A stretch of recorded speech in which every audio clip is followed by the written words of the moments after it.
Hello friends, मैं हूं मोहित और आप देख रहे हैं माई कोचिंग एजुकेशनल प्लेटफॉर्म।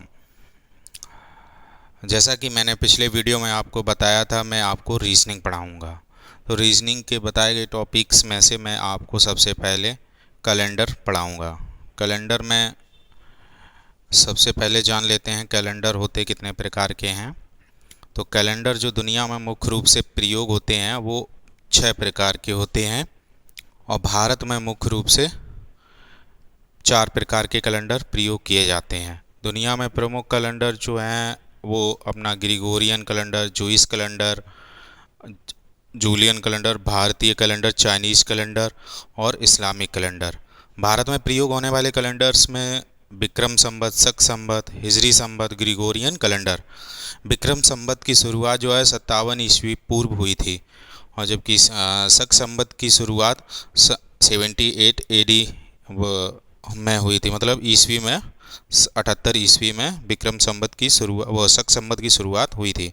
हिजरी संवत जो तीसरा कैलेंडर है उसकी शुरुआत 622 ईस्वी में हुई थी। चौथा तो अपना आई ग्रिगोरियन कैलेंडर, भारत में भी प्रयोग होता है। तो इस प्रकार से भारत में 4 प्रकार के मुख्य रूप से कैलेंडर प्रयोग होते हैं।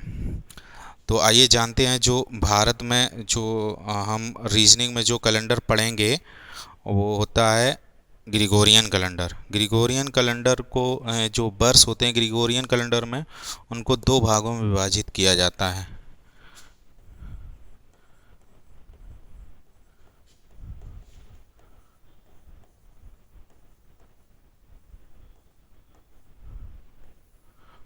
ग्रिगोरियन कैलेंडर के वर्षों को 2 भागों में विभाजित किया जाता है। एक होते हैं साधारण वर्ष, नॉर्मल ईयर, और दूसरा होता है लीप ईयर। साधारण वर्ष, दूसरा होता है लीप ईयर।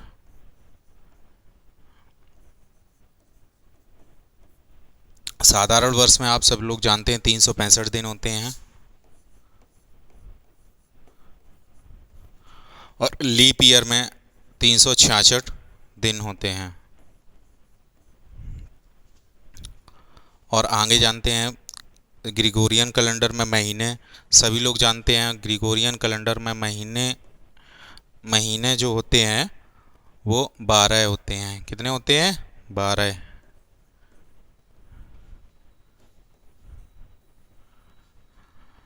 अप्रैल, जून और सितंबर और नवंबर, ये जो महीने होते हैं वो 30 दिन के होते हैं। फरवरी फरवरी जो होती है वो 28 की भी होती है और लीप ईयर में 29 की होती है। 29 दिन की होती है लीप ईयर में। और बाकी जो बचे हुए महीने होते हैं वो 31 दिन के होते हैं। ये तो रहे महीने तो सभी को मालूम होंगे, जनवरी, फरवरी, मार्च, अप्रैल से दिसंबर तक ये 12 महीने होते हैं। सप्ताह कितने होते हैं?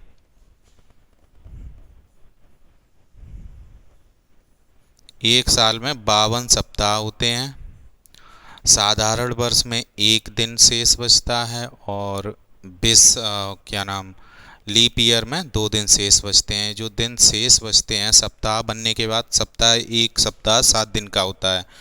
रविवार, सोमवार, मंगलवार, इस प्रकार से शनिवार तक 7 दिन होते हैं। तो 7 दिन के जो है 52 जोड़े बनते हैं। इसीलिए जो 7 दिन का एक समूह होता है उसे सप्ताह, आप लोग जानते होंगे, उसे सप्ताह कहा जाता है। तो इस प्रकार से सप्ताह एक वर्ष में 52 बनते हैं। 52 बनने के बाद जो साधारण वर्ष होता है उसमें एक दिन शेष बचता है और लीप ईयर होता है उसमें 2 दिन शेष बचते हैं। तो इन दिनों को जो दिन शेष बचते हैं इन्हें विषम दिन कहा जाता है। क्या कहा जाता है? विषम दिन।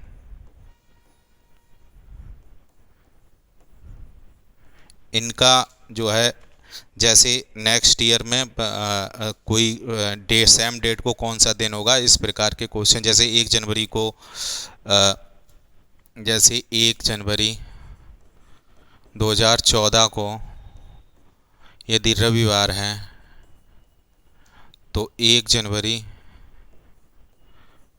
2015 को कौन सा दिन होगा। इस प्रकार के क्वेश्चन जो परीक्षाओं में पूछे जाते हैं वो विषम दिनों पर आधारित ही होते हैं। कैसे विषम दिनों पर आधारित होते हैं, जैसे यहाँ पे 1 जनवरी 2014 को रविवार है, तो 1 जनवरी 2015 को कौन सा दिन होगा।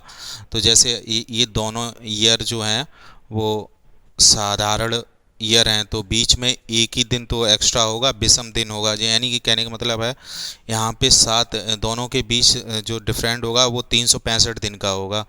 ये और 365 मतलब 52 सप्ताह बनने के बाद फिर प्लस 1 एक दिन आगे बढ़ जाएगा, क्योंकि एक विषम दिन होता है तो इसलिए एक दिन आगे बढ़ जाएगा। यानी कि यदि हमारे वर्ष में 365 जगह, साधारण वर्ष में 365 की जगह यदि 364 होते तो यहाँ पे नेक्स्ट सेम डेट को अगली साल में, मतलब दूसरी साल में आगे आने वाली में रविवार ही होता। लेकिन यहाँ पे जबकि साधारण ईयर में एक दिन एक्स्ट्रा होता है, मतलब एक विषम दिन होता है, इसलिए यहाँ पे जो next same date next year में जो आती है उसमें एक दिन बढ़ जाता है। तो नेक्स्ट एक दिन बढ़ जाएगा तो सोमवार हो जाएगा। विषम दिन पर आधारित इस प्रकार के प्रश्न बनते हैं।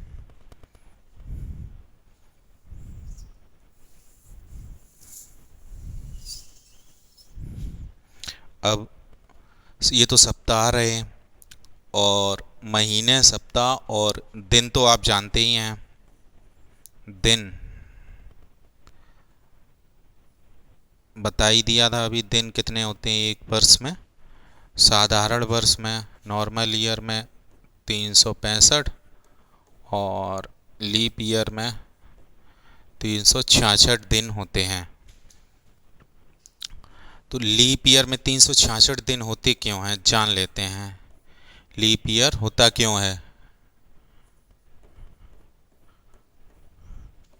लीप ईयर क्यों होता है, देखो ऐसा है, जैसे हमारा जो साधारण वर्ष होता है उसमें 365 दिन, एक वर्ष में 365 दिन और 6 घंटे एक्स्ट्रा होते हैं।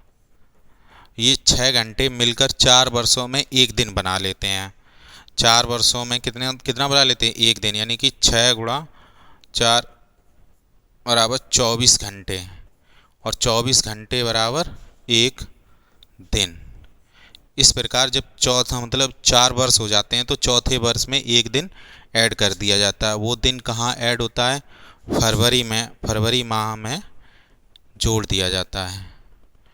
फरवरी में +1 कर दिया जाता है, +1 दिन फरवरी में कर दिया जाता है, तो फरवरी हो जाती है 29 की। इसलिए फरवरी 4 वर्षों बाद 29 की होती है। जब फरवरी 29 की होती है तो उस ईयर को लीप ईयर कहते हैं। अब ये जान लेते हैं कोई वर्ष लीप ईयर है कैसे जानेंगे। जैसे कोई मैंने यहाँ वर्ष लिख दी कि 1950, बताइए यह लीप ईयर है या नहीं है। 1950 वर्ष, तो इसके जो आखिरी 2 अंक वर्ष होते हैं इनमें 4 का भाग देंगे। 4 का भाग देने पर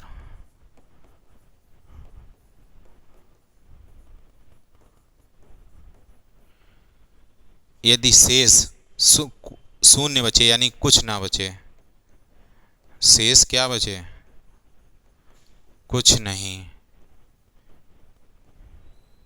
यानी कि शून्य। जैसे यहाँ पे 4 का भाग देने पर शेष कुछ नहीं बचे तो वह क्या होगा, लीप वर्ष होगा।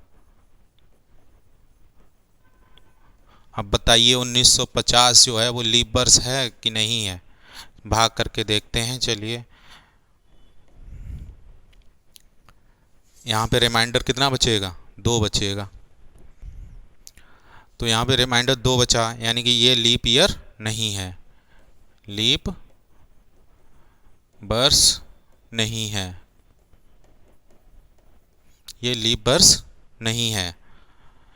अब दूसरी देखते हैं 1940, क्या ये लीप वर्ष होगा। हाँ ये होगा, क्योंकि ये इसमें 4 का डिवाइड करेंगे तो 4 10 या 14 होता है, तो इस प्रकार से ये लीप वर्ष होगा। 40 में 4 से भाग देंगे तो पूर्णतः डिवाइड हो जाएगा, कुछ शून्य नहीं बचेगा, शेष नहीं बचेगा। ठीक है। तो ये तो लीप वर्ष होगा। अब एक जगह और आती है, जैसे मान लो मैंने लिख दिया 2000। अब इसमें क्या करेंगे, तो इसमें शून्य शून्य, ये तो शताब्दी का वर्ष हो गया 20। तो इस शताब्दी के वर्ष में लीप वर्ष ज्ञात करने के लिए 400 से भाग देते हैं।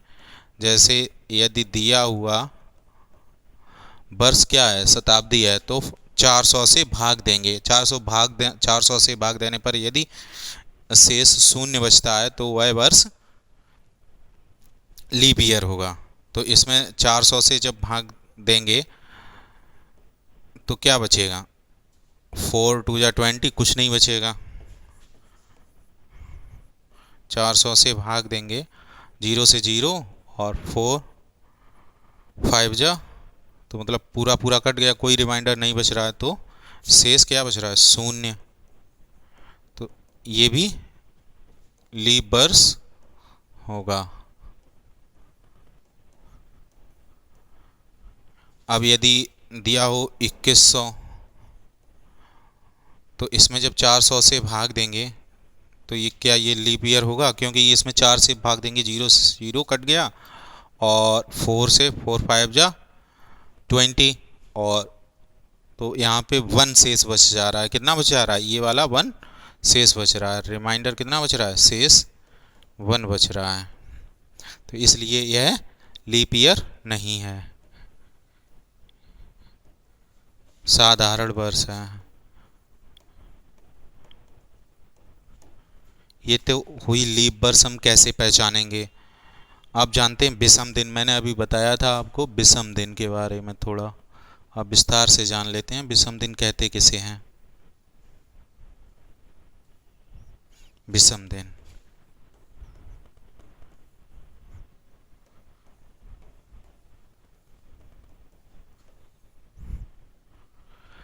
विषम दिन उन दिनों को कहा जाता है, जैसे वर्ष में सप्ताह के जोड़े बनने के बाद जो दिन शेष बचते हैं उन्हें विषम दिन कहा जाता है। साधारण वर्ष में मैं पहले बता ही चुका हूँ, एक विषम दिन होता है, जबकि लीप ईयर में 2 दिन होते हैं। या कह सकते हैं 300, जैसे साधारण ईयर में 365 दिन होते हैं, इसमें 7 से भाग देने पर जो शेष बचता है